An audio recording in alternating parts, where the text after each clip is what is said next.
जय हिंद दोस्तों, स्वागत है आप सभी का एक बार फिर से हमारे YouTube चैनल 7 स्टार खोज में।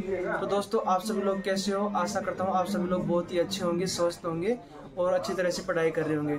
तो दोस्तों, आज हम बात करते हैं SSGD क्या होती है, इसमें कौन कौन सी फोर्स आती है, कौन सी फोर्स सबसे अच्छी आती है, किस फोर्स में कितना वेतन मिलता है, ट्रेनिंग क्या होती है, ट्रेनिंग में कितना पैसा मिलता है, ट्रेनिंग के बाद कितनी आपकी सैलरी होती है, और इसमें मतलब आपकी एज कितनी होती है, एज क्वालिफिकेशन कितनी होती है, और फॉर्म भरते समय आपको किन चीज़ों का ध्यान रखना होता है, कौन सी फोर्स कहाँ काम करती है, किसी को कितनी फैसिलिटी मिलती है, फैमिली फैसिलिटी कौन सी फोर्स में, उस सब टॉपिक के बारे में आज हम विस्तृत जानकारी करेंगे। थोड़ा वीडियो थोड़ा लंबा होगा, वीडियो को स्किप मत करना, और अगर वीडियो आपको अच्छी लगती है तो वीडियो को जरूर लाइक करना और चैनल को जरूर सब्सक्राइब करना। ठीक है दोस्तों, तो अभी चलो चलते हैं, हम अपने जो एक उस्ताद हैं उनसे बात करते हैं, वो भी आपको सारी चीज़ें बताएंगे, उनसे डिस्कस करते हैं। ठीक है दोस्तों, चलो।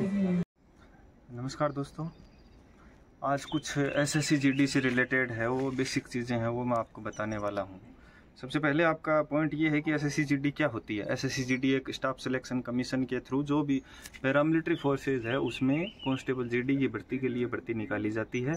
तकरीबन हर एक साल में ये भर्ती आ रही है। कभी एक ज़्यादा टाइम भी लग सकता है इसमें, वो तो प्रोसेस पे डिपेंड करता है। ठीक है, और मेन टॉपिक ये है SSCGD क्या है, क्वालिफिकेशन क्या है, और नौकरी क्या होती है, ड्यूटी कैसे होती है, सैलरी कितनी होती है, सबसे अच्छी फोर्स कौन सी है, जो प्रोफाइल क्या है, और फैसिलिटी क्या क्या मिलती है, एज क्या चाहिए, क्वालिफिकेशन क्या चाहिए, ये चीज़ें आपको मैं बताने वाला हूँ। मेन चीज़ें सबसे पहले तो मैं आपका पॉइंट लेता हूँ SSCGD क्या होती है। SSCGD में जो भी केंद्रीय पुलिस सशस्त्र बल हैं, जैसे मान लो कि BSF, CISF, CRPF, Assam rifle, ETC में कांस्टेबल GD की भर्ती करी जाती है SSCGD के थ्रू। इसमें सबसे पहले तो होता है आपका रिटर्न पेपर के बाद में आपका फिजिकल के बाद आपका मेडिकल, उसके बाद आपकी फाइनल मेरिट आती है। ठीक है, फिर बाद में क्या है, काम क्या होता है, ड्यूटी। GD का मतलब है जनरल ड्यूटी। जनरल ड्यूटी में सारे काम आते हैं। ठीक है, मतलब आपको मोर्चा ड्यूटी से लेके आपको इंटरनल सिक्योरिटी, इलेक्शन ड्यूटी वगैरह है, कोई भी इंटरनल सिक्योरिटी कहीं दंगा हो गया तो भी आपको काम में लिया जाता है, और बाकी JNK वगैरह में भी ड्यूटियां दी जाती है। इंटरनल सिक्योरिटी मतलब आंतरिक सुरक्षा संबंधित कोई भी कार्य, वो आपकी मेन ड्यूटी पर्पज यही है। जनरल ड्यूटी मतलब GD। फिर बाकी दूसरे काम बचे हुए हैं, जो जैसे कोई भी ऑफिस वर्क है तो वो भी अगर आपको आता है तो आप ठीक है, आपको मौका मिलता है तो आप कर सकते हो। बाकी छोटी मोटी ड्यूटियाँ आपकी लगती रहती है, कभी मेस ड्यूटी है, कभी कोई ऑफिस वर्क में है, कभी किस में है, कभी किस में है, वो सारी चीज़ें चलती रहती है। और जो भी बॉर्डर टच बटालियन है उनकी बॉर्डर पिलर चेकिंग वगैरह, पेट्रोलिंग वगैरह, वो सारी चीज़ें चलती रहती है। ठीक है, जनरल ड्यूटी का मतलब ऑल सारे काम, मतलब हर चीज़ काम पूरा करना होता है। और ये बात तो हो गई, जैसे मान लो कि CRPF, BSF, असम राइफल, ये इनकी हो गई। बॉर्डर गार्डिंग फोर्सेज का तो मैं बता दिया कि बॉर्डर गार्डिंग फोर्सेज में बॉर्डर की भी आपको सुरक्षा करनी होती है। उसमें पेट्रोलिंग वगैरह है, और लिंक पेट्रोल वगैरह है, बॉर्डर साइड पेट्रोल में पिलर चेक पेट्रोल, ये चीज़ें सारी की सारी करनी होती है। और दूसरी बात की जो बॉर्डर गार्डिंग फोर्सेज नहीं है, जैसे मान लो CRPF आपकी बॉर्डर गार्डिंग फोर्सेज नहीं है, CISF आपकी बॉर्डर गार्डिंग फोर्सेज नहीं है, उनका क्या काम होता है। सबसे पहले CISF का बता दूँ। CISF में आपको जितने भी इंडस्ट्री हैं उन सभी का काम करना है, उन सभी की सिक्योरिटी का काम करना होता है। CISF मेट्रो वगैरह है, उनका काम, उनकी सिक्योरिटी का काम है। CRPF का इंटरनल सिक्योरिटी, जहाँ भी कोई भी दंगा हो, फसाद हो, वहाँ आपकी ड्यूटियाँ लगती रहती है, और इधर उधर जहाँ भी ज़रूरत हो उसके अनुसार आपको भेजा जा सकता है।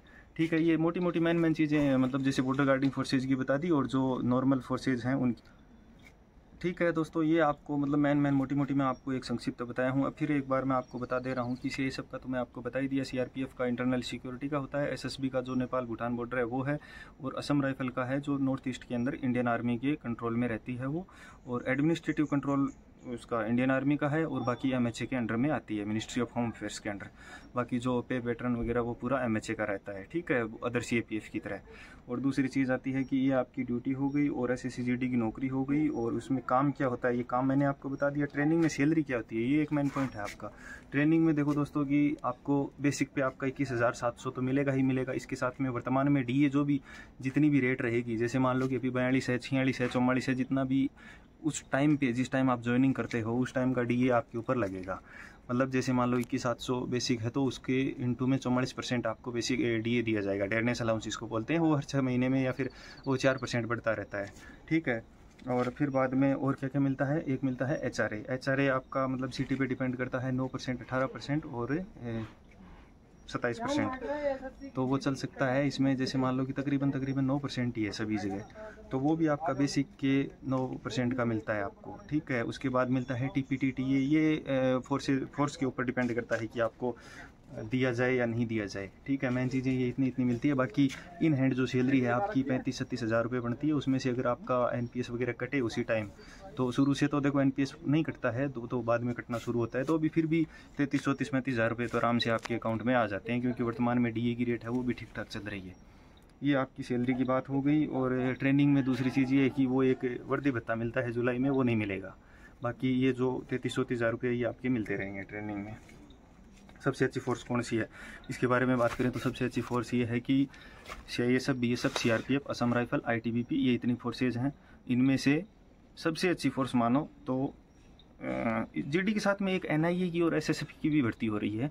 तो NIA है नेशनल इन्वेस्टिगेशन एजेंसी, इसका काम है मात्र जांच करना। ये एक इसकी कट ऑफ भी सेंट्रल लेवल पे रहती है। और SSF है सचिवालय सुरक्षा बल, इसकी भी सेंट्रल लेवल पे कट ऑफ रहती है। बाकी जो दूसरी पैरामिलिट्री जब उनकी बात करें तो उनमें सबसे अच्छी है वो CISF का काम है मेट्रो सिटीज़ में रहना, और तकरीबन मेट्रो सिटी में ही रहती है। और जो भी इंडस्ट्री है उनकी सिक्योरिटी का काम है, उसमें आप फैमिली भी रख सकते हो।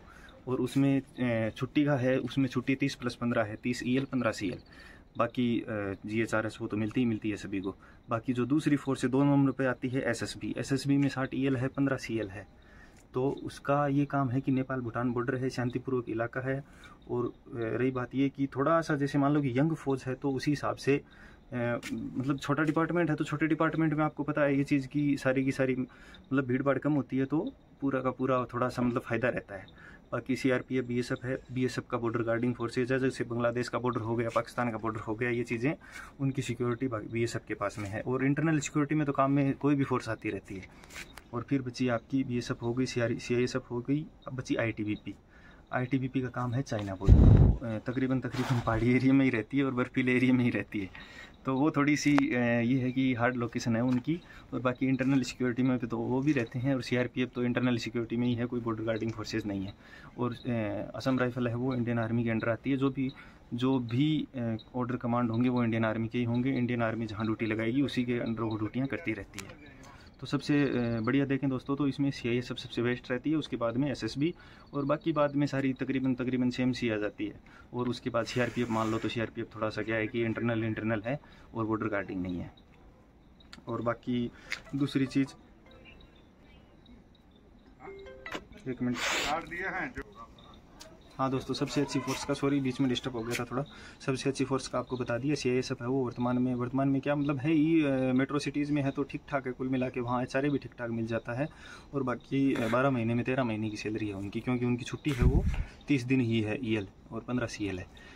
तो ये सब ठीक है कुल मिला के। और फिर बाद में आई जॉब प्रोफाइल क्या है। जॉब प्रोफाइल में आपको साथ में लेके चल ही रहा हूँ कि क्या क्या होती है जॉब प्रोफाइल में। आपको बॉर्डर गार्डिंग फोर्सेज है, उनका तो बॉर्डर की सिक्योरिटी का काम है। इंटरनल सिक्योरिटी में तो कोई भी फोर्स काम में आ सकती है।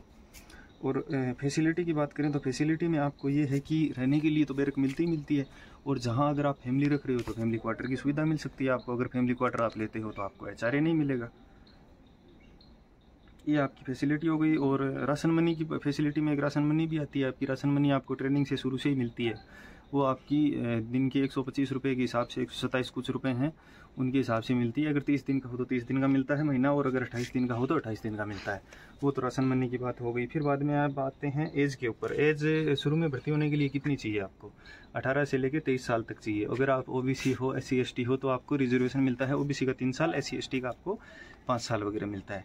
और 5 नंबर आपको NCC के भी दिए जा रहे हैं अभी जो पिछली जस्ट भर्ती से। और क्वालिफिकेशन की बात करें तो क्वालिफिकेशन इसमें दोस्तों 10वीं पास से मिनिमम एंट्री है। इसके बाद आप कोई भी आपकी हाई एजुकेशन ऐड करवा सकते हो, ताकि फिर बाद में आप अगर कोई भी डिपार्टमेंटल एग्जाम दे हो या फिर कोई भी NOC वगैरह ले हो तो उसके लिए आपको एंट्री होना ज़रूरी है। वो आपकी जो क्वालिफिकेशन हायर एजुकेशन है, 12वीं पास हो चाहे ग्रेजुएशन हो चाहे किसी भी सब्जेक्ट में हो, वो सारी की सारी उसमें एंट्री होनी ज़रूरी है। लेकिन मेन आप 10वीं पास होना ज़रूरी है। ठीक है दोस्तों, आज इतना था। मेन चीज़ें सारी की सारी मैं आपको बता दी हूँ। बाकी डिटेल से भी कभी ये चीज़ें सारी फिर बता देंगे आपको एक बार। और किसी के कोई दिक्कत हो तो कमेंट में आप लिख सकते हो, और कमेंट का आपका सभी का जवाब दिया जाएगा। ओके, धन्यवाद।